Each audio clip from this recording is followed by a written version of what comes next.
इसका फैसला सिर्फ तुम कर सकते हो कि अगर शुरुआत में तुम कोई मिश्रित काम कर रहे हो जिसमें कुछ मिलावट है, तो वो मिलावट तुम्हारी स्ट्रैटेजी है या तुम्हारी डिसऑनेस्टी, ये सिर्फ तुम तय कर सकते हो।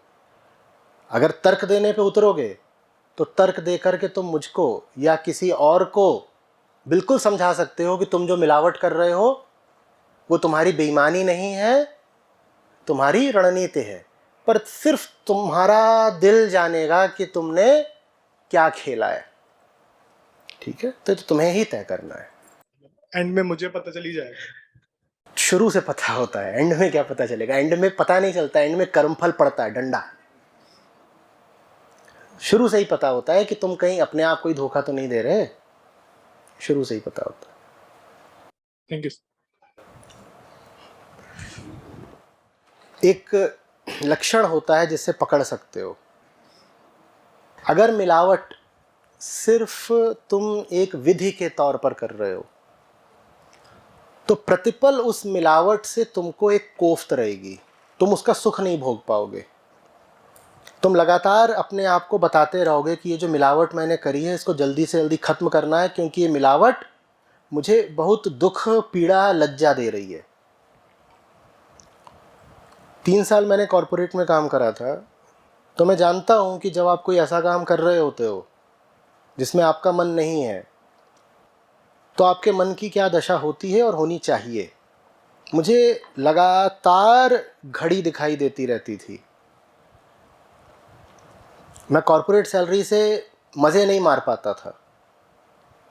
मुझे लगातार ये एहसास रहता था कि जल्दी से जल्दी बाहर निकलना है, कुछ और है जो प्रतीक्षा कर रहा है। तो अगर आपने सिर्फ एक विधि के तौर पर एक मिलावटी शुरुआत करी है, तो इसका प्रमाण ये होगा, आपकी ईमानदारी का प्रमाण ये होगा कि आपको लगातार एक दर्द बना रहेगा। वो दर्द ही बताएगा कि आप ईमानदार आदमी हो। और आप एक मिलावटी विधि में मज़े मारना शुरू कर दो तो फिर पता चलेगा कि तुम्हारा उद्देश्य ही था मज़े मारना। प्रणाम आचार्य जी। वैसे तो थोड़ा स्पष्ट हो चुका है, लेकिन फिर भी करना चाहूंगी कि जैसे जिस इंस्टीट्यूशन में काम कर रहे हो अगर आप करप्टेड नहीं होना चाहते, तो अगर आप नहीं कर रहे हो करप्शन, तो आप उसको स्टॉप नहीं कर सकते, अदर लोग करेंगे और वो तो उस पैसे का मिसयूज ही करेंगे। तो हम अगर हम करके उसको सही डायरेक्शन में लगाएं उस पैसे को, क्योंकि वो स्टॉप तब भी नहीं हो रहा है। जी देखो, अपने अपने तल पर हर व्यक्ति संघर्ष करता है और चुनाव करता है कि किस तल पर संघर्ष करना है। आप एक साधारण सी सरकारी नौकरी में एक जगह पर नियुक्त हो, वहाँ आप कह दो कि भाई मैं अपने विभाग के भ्रष्टाचार को तो कम नहीं कर सकती, लेकिन कम से कम जो पैसा मेरे हाथ में है उसमें घपला नहीं होने दूंगी। ठीक है, ठीक है, आपने कुछ तो करा। दूसरे लोग होंगे जिनकी अभीप्सा भ्रष्टाचार से और गहराई से लड़ने की होगी, वो किन्हीं और तरीकों को अख्तियार करेंगे।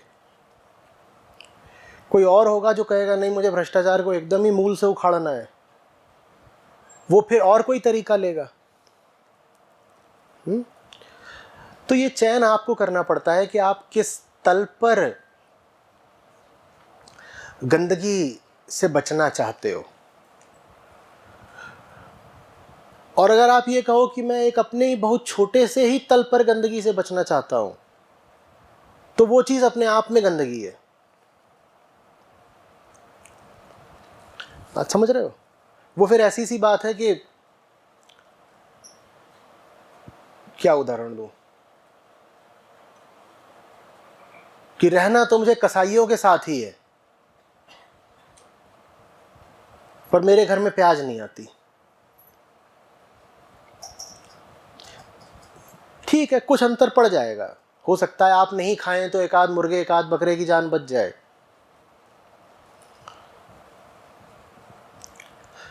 लेकिन कसाई बाड़े का व्यापार तो जैसा चलता है वैसा चलता ही रहेगा। समझ में आ रही है बात? तो मैं ये भी नहीं कह सकता कि आपने कुछ नहीं करा। शायद आपने 2-4 मुर्गों की 2-4 बकरों की जान बचा दी, लेकिन मैं ये भी नहीं कह सकता कि आपने कुछ सार्थक करा। आप वहां बैठे हुए हैं और आपके चारों ओर कत्ल खाने में खून वैसे ही बह रहा है, तो आपने क्या करके दिखा दिया? तो हर व्यक्ति को ये चुनना पड़ेगा कि अगर उसको अंधेरे और भ्रष्टाचार से लड़ना है तो किस तल पर लड़ना है। ज़्यादातर लोग तो परेशान ही नहीं होते ऐसा कोई चुनाव करने के लिए, वो कहते हैं हमें लड़ना ही नहीं है, हम तो कत्ल खाने में शामिल हैं, लड़ाई कौन सी। लेकिन जो लोग साफ सुथरा जीवन जीना चाहते हैं, मैं उनसे बात कर रहा हूँ।